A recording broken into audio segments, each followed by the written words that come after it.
परछाई के सच की कहानी। उत्तराखंड की पहाड़ियों के बीच बसा एक छोटा सा गांव था, देवकुंड। ये गांव जितना सुंदर था उतना ही रहस्यमय भी। कहा जाता था कि यहाँ रात के समय एक अजीब परछाई घूमती है, जो इंसानों की तरह चलती है लेकिन उसका कोई चेहरा नहीं होता। गांव के बुजुर्गों ने हमेशा बच्चों को रात में बाहर न निकलने की सख्त हिदायत दी थी। 17 वर्षीय अर्जुन इस गांव में अपनी दादी के साथ रहता था। उसके माँ बाप एक सड़क दुर्घटना में चल बसे थे और तभी से उसकी परवरिश उसकी दादी सरस्वती देवी ने की थी। अर्जुन जिज्ञासु था, वह हर चीज की तह तक जाना चाहता था। परछाई की कहानी ने उसके मन में एक जिज्ञासा जगा दी थी। एक शाम जब गांव का मंदिर ढलते सूरज की रोशनी में सुनहरा चमक रहा था, अर्जुन ने अपने दोस्त राजू से पूछा, क्या तुझे कभी वो परछाई दिखी है? राजू ने झिझकते हुए कहा, नहीं, लेकिन मेरी मौसी की बेटी सपना कहती है कि उसने देखा था।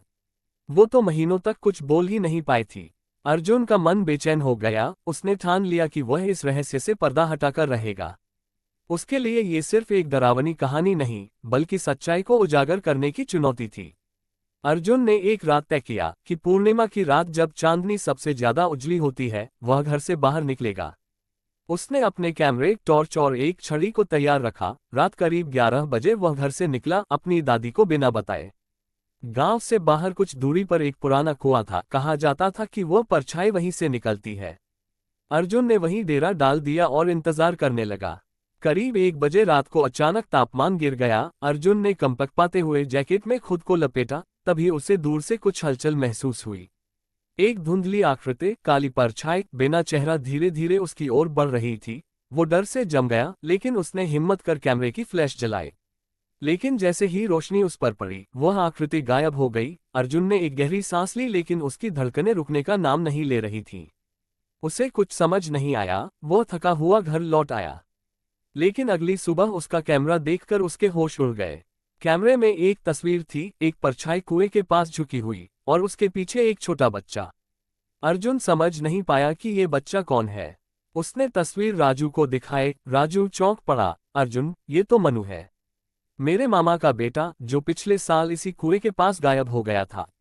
अब कहानी ने एक नया मोड़ ले लिया था। क्या ये परछाई मनु की आत्मा से जुड़ी है या फिर कुछ और? अर्जुन ने अपनी दादी से गांव के इतिहास के बारे में पूछना शुरू किया। दादी पहले तो टालती रही, लेकिन अर्जुन के जिद करने पर उन्होंने एक पुरानी डायरी दी। ये डायरी गांव के पहले पुजारी पंडित रामकिशोर की थी। 1897 में गांव के कुछ लालची जमींदारों ने कुएं के पास एक मासूम बच्चे की बलि दी थी। वह बलिदान एक तांत्रिक अनुष्ठान का हिस्सा था, जिससे अमरता पाई जा सके। अर्जुन का दिल दहल उठा। परछाई शायद उसी अपराध की गूंज थी जो आज भी गांव को परेशान कर रही थी। उस रात अर्जुन फिर कुएं के पास गया, लेकिन इस बार वह अकेला नहीं था। उसके साथ राजू, सपना और गांव के पुजारी श्रीधर जी भी थे। उन्होंने मिलकर एक शुद्धिकरण यज्ञ की योजना बनाई।